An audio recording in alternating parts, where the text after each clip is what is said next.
देखिए इस वीडियो में क्वेश्चन देखेंगे। In a single stage RC couple common emitter amplifier the phase shift at lower 3 dB frequency. देखो single stage RC coupled amplifier है, ठीक है। उसमें अपन सिर्फ RC coupled common emitter amplifier है, उसमें अपन से फेज शिफ्ट पूछा है कहाँ पे, एट लोअर 3 dB फ्रीक्वेंसी। तो ये कुछ वैल्यूज़ दे रखी है, इनमें से अपन को एक करेक्ट ऑप्शन बताना है। देखो फेज शिफ्ट पूछा है एट लोअर 3 dB फ्रीक्वेंसी।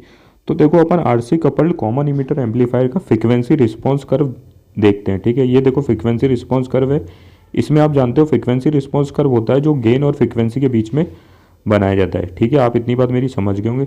देखो आपको पता है जो गेन होता है RC coupled common emitter amplifier का, वो लो फ्रीक्वेंसी पे रिड्यूस करता है। गेन जो होता है वो लो फ्रीक्वेंसी पे क्या करता है, रिड्यूस करता है। और मिड फ्रीक्वेंसी पे कांस्टेंट रहता है, ठीक है। मिड फ्रीक्वेंसी पे कांस्टेंट रहता है जिसकी जो वैल्यू है वो अपन ने मान ली M, gain at mid frequency range. और हाई फ्रीक्वेंसी पे गेन भी होता है, वो क्या करता है, रिड्यूस करता है। वापस से बोल दो, हाई फ्रीक्वेंसी पे जो गेन होता है वो रिड्यूस होता है, ठीक है। अब देखो लो फ्रीक्वेंसी रीजन में गेन रिड्यूस होता है, तो सॉरी मैं फिर से बोलता हूँ, लो फ्रीक्वेंसी जब होती है एम्पलीफायर की, एम्पलीफायर में जब लो फ्रीक्वेंसी होती है तो गेन क्या है, रिड्यूस करता है। तो वो वाला रीजन जहाँ पे गेन फ्रीक्वेंसी के कम होने पे रिड्यूस होता है उसको बोलते हैं लो फ्रीक्वेंसी रीजन। तो ये पूरा रीजन क्या है, लो फ्रीक्वेंसी रीजन। फिर से बोल देता हूँ, वो वाला रीजन जहाँ पे फ्रीक्वेंसी लो होने के कारण रेट गेन रिड्यूस करता है, वो पूरा रीजन जहाँ पे गेन रिड्यूस कर रहा है लो फ्रीक्वेंसी होने के कारण, तो वो पूरा रीजन कह रहा है लो फ्रीक्वेंसी रीजन। तो इस लाइन के इधर वाला एक क्या है, लो फ्रीक्वेंसी रीजन जहाँ पे गेन रिड्यूस हो रहा है, ठीक है। अब देखो इस लो फ्रीक्वेंसी रीजन पे एक पॉइंट आता है जिसको बोलते हैं लोअर कट ऑफ फ्रीक्वेंसी। वापस से बोल दूं, इस लो फ्रीक्वेंसी रीजन में, ठीक है, ये पूरा लो फ्रीक्वेंसी रीजन है, उस पर एक पॉइंट आता है एफ एल, जिसको बोलते हैं एफ एल को मतलब लोअर कट ऑफ फ्रीक्वेंसी। यहाँ पे जो गेन होता है वो मिड फ्रीक्वेंसी गेन के 1/√2 टाइम्स रिड्यूस कर जाता है। तो वो वाली जो फ्रीक्वेंसी होता है, वो वाली फ्रीक्वेंसी लोअर फ्रीक्वेंसी रेंज में, वो वाली फ्रीक्वेंसी जहाँ पे जो गेन होता है वो मैक्सिमम जो मिड फ्रीक्वेंसी रेंज का जो गेन है उसके √2 टाइम्स रिड्यूस कर जाता है, उसको लोअर कट ऑफ फ्रीक्वेंसी बोलते हैं। फिर से बोल देता हूँ अगर नहीं समझ में आया तो। देखो एक रीजन होता है लो फ्रीक्वेंसी रीजन, ठीक है। वो एक रीजन होता है लो फ्रीक्वेंसी रीजन जहाँ पे गेन क्या है, रिड्यूस करता है फ्रीक्वेंसी के लो होने के कारण। वहाँ पे एक फ्रीक्वेंसी होती है जिसको बोलते हैं लोअर कट ऑफ फ्रीक्वेंसी। वहाँ पे इस लो फ्रीक्वेंसी रीजन में एक फ्रीक्वेंसी होती है लोअर कट ऑफ फ्रीक्वेंसी, ठीक है। यहाँ पे जो गेन होता है वो मिड फ्रीक्वेंसी गेन के √2 टाइम रिड्यूस कर जाता है। इस लोअर कट ऑफ फ्रीक्वेंसी वो वाला पॉइंट है जहाँ पे जो गेन होता है वो मिड फ्रीक्वेंसी गेन के, ये जो मिड फ्रीक्वेंसी गेन है एम, उसके √2 टाइम्स रिड्यूस कर जाता है। इसको बोलते हैं लोअर कट ऑफ फ्रीक्वेंसी। आप मेरी बात समझ गए होंगे लोअर कट ऑफ फ्रीक्वेंसी किसको बोलते हैं, ठीक है। देखो लोअर कट ऑफ फ्रीक्वेंसी को लोअर 3 dB फ्रीक्वेंसी भी बोलते हैं। क्यों? क्योंकि जो गेन हो रहा है यहाँ पे, जो गेन हो रहा है decibel reduction of 3 dB in gain, जो गेन हो रहा है उसमें 3 dB का, और 3 dB का डेसिबल रिडक्शन भी आ रहा है। मतलब यहाँ पे जो मैक्सिमम गेन था वो 0 था, और इस पॉइंट पे जो जो गेन होगा वो 3 डेसिबल रिड्यूस होगा, ठीक है। इस पॉइंट पे जो गेन होगा वो 3 डेसिबल रिड्यूस होगा। तो इस वाली जो ये वाला जो पॉइंट है जो लोअर कट ऑफ फ्रीक्वेंसी, इसको और क्या बोलते हैं, लोअर 3 dB फ्रीक्वेंसी भी बोलते हैं। इस पॉइंट को क्या बोलते हैं, लोअर 3 dB फ्रीक्वेंसी। क्योंकि डेसिबल्स की टर्म में जो गेन हो रिड्यूस हो रहा है यहाँ पे, ये वो होता है 3 dB। कितना रिड्यूस हो रहा है यहाँ पे गेन, 3 dB। तो इसको लोअर 3 dB फ्रीक्वेंसी भी बोलते हैं। वैसे ही आप अपर कट ऑफ फ्रीक्वेंसी के बारे में देख सकते हो।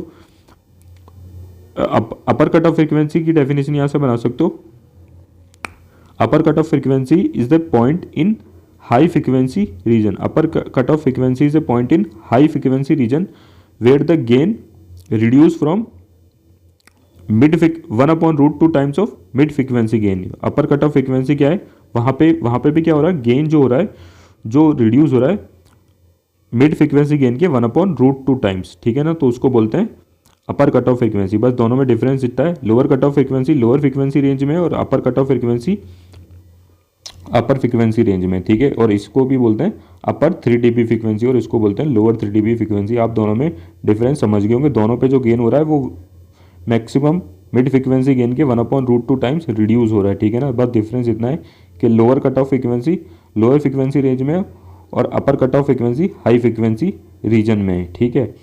देखो अपन से पूछा गया है phase shift at 3 dB frequency, phase shift at 3 dB frequency.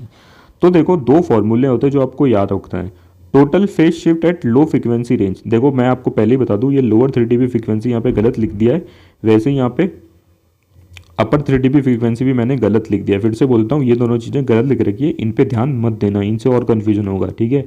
सिर्फ इतना ध्यान दो, total phase shift in low frequency range, total phase shift in low frequency range का ये फॉर्मूला था। इस फॉर्मूले पे भी ध्यान मत दो, इस स्टेटमेंट पे ध्यान दो। ये बोल रहा है total phase shift in low frequency range, ये जो फॉर्मूला बता रहा है फेज शिफ्ट बता रहा है इस पूरे रेंज में, इस पूरे रेंज का फेज शिफ्ट बता रहा है कि अगर इस रेंज में अपन को फेज शिफ्ट निकालना है तो अपन को वाला फॉर्मूला काम में लेना है। वैसे एक फॉर्मूला और लिखा है जो फेज शिफ्ट बता रहा है हाई फ्रीक्वेंसी रीजन में, इस पॉइंट पे नहीं, ठीक है, इस पॉइंट पे नहीं, इन पॉइंट पे अपन निकाल सकते हैं, लेकिन जो फॉर्मूला है वो पूरे इस रीजन में, लो फ्रीक्वेंसी रीजन में फेज शिफ्ट बता रहा है। दो फॉर्मूले हैं जो इस लो, एक फॉर्मूला तो है जो इस लो फ्रीक्वेंसी पूरे रीजन में फेज शिफ्ट बता रहा है, और एक फॉर्मूला है जो हाई फ्रीक्वेंसी पूरे रीजन में फेज शिफ्ट बता रहा है, ठीक है। और यहाँ पे उन फॉर्मूले की मदद से अपन यहाँ पे किसी भी पॉइंट पे फेज शिफ्ट निकाल सकते हैं, ठीक है। तो देखो वो फॉर्मूला है total phase shift in low frequency range, वो है 180 degree plus tan inverse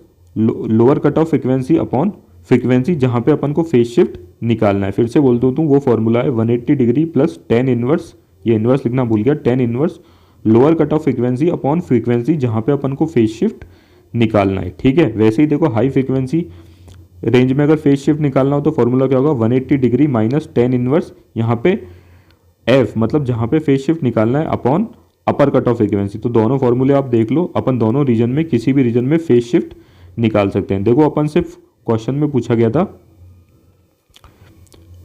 phase shift at lower 3 dB frequency, मतलब इस रीजन में अपन से फेज शिफ्ट पूछा गया है। तो देखो इस रीजन में अगर अपन से फेज शिफ्ट पूछा गया है तो ये लो फ्रीक्वेंसी रीजन है, तो लो फ्रीक्वेंसी रीजन में अगर फेज शिफ्ट पूछा गया है तो अपन को 180 degree plus tan inverse lower cut off frequency upon frequency वाला फॉर्मूला लगाना है। अब देखो इसने इस रीजन में भी अपन से कहाँ पे पूछा था एट लोअर 3 dB फ्रीक्वेंसी, और अपन को पता है लोअर 3 dB फ्रीक्वेंसी कौन सा पॉइंट है FL, तो यहाँ पे जो F की वैल्यू रखनी है वो कितनी रखनी है FL। फिर से बोल दूँ इस रीजन में भी अपन को कौन सी फ्रीक्वेंसी पे पूछा गया है लोअर 3 dB फ्रीक्वेंसी, और अपन को पता है लोअर 3 dB फ्रीक्वेंसी मतलब अपना FL lower cut off frequency, तो F की वैल्यू कितनी रखनी है FL एट लोअर, ये देखो फिर से यहाँ पे गलत लिख दिया, एट लोअर 3 dB फ्रीक्वेंसी नहीं, इन लोअर फ्रीक्वेंसी रेंज में अपने पास ये वाला फॉर्मूला होता है, और अपन को किस फ्रीक्वेंसी पे फेज शिफ्ट निकालना है एट लोअर 3 dB फ्रीक्वेंसी, तो लोअर 3 dB फ्रीक्वेंसी मतलब FL पे, तो F की वैल्यू रखनी है FL, तो tan इनवर्स FL, F की जगह FL दोनों कटेंगे तो tan इनवर्स 1, tan इनवर्स 1 की वैल्यू कितनी आ जाएगी 45, तो 180 डिग्री प्लस 45, तो phase shift at lower 3 dB frequency कितना आ जाएगा 225 डिग्री। तो देखो phase shift at lower 3 dB frequency is 225 degree. Thank you.